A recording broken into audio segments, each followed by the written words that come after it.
Hi అండి, ఎలా ఉన్నారు? ఈరోజు నేను శనగపప్పు క్యాబేజీ వడలు చేసి చూపిస్తున్నాను. ఒక్కసారి ట్రై చేయండి, చాలా బాగుంటాయి. ఇప్పుడు నేను శనగపప్పు కొంచెం తీసుకున్నాను. దాన్ని వేడి నీళ్ళలో 1 అవర్ వరకు నానబెడుతున్నాను. దీన్ని 1 అవర్ వరకు ప్లేట్ పెట్టుకొని సైడ్కి పెట్టుకున్నాము. ఇప్పుడు 1 అవర్ తర్వాత బాగా నానింది పప్పు. ఇప్పుడు ఒక మిక్సీ జార్లోకి 2 పచ్చిమిర్చి, 4-5 వెల్లుల్లి రెబ్బలు, ధనియాలు, జీలకర్ర, వీటిని కచ్చా పచ్చగా మిక్స్ చేసుకోవాలి.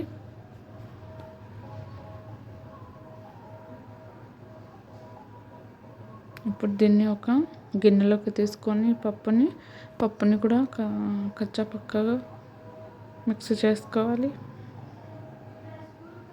ఇప్పుడు వీటన్నిటిని ఒక గిన్నెలోకి తీసుకొని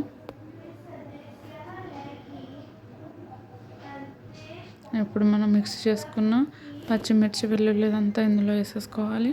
ఇప్పుడు సరిపడినంత క్యాబేజీ సన్నగా తరుక్కోవాలి. సరిపడ కొత్తిమీర, ఉప్పు,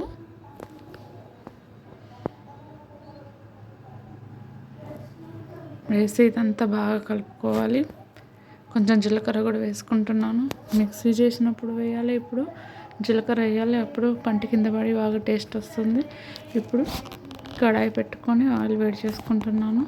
ఇప్పుడు మనం రెడీ చేసుకున్నాం ఈ పిండిని వడల్లాగా ఒత్తుకోవాలి. సన్నగా ఒత్తుకుంటే బాగుంటాయి. లోపల పిండి ఉడికి బాగా క్రిస్పీగా తయారవుతాయి. దీన్ని నేను ఒక నూనె కవర్ పైన చేసుకొని ఆయిల్లో డీప్ ఫ్రై చేసుకుంటున్నాను. దీన్ని లో టు మీడియం పెట్టుకొని ఫ్రై చేసుకోవాలి. అప్పుడే లోపలంతా బాగా ఉడుకుతుంది. చూడండి, మంచిగా గోల్డెన్ రంగు వచ్చినాక తీసేయాలి. అంతే. నచ్చినట్లయితే లైక్, షేర్, సబ్స్క్రైబ్ చేసుకోండి.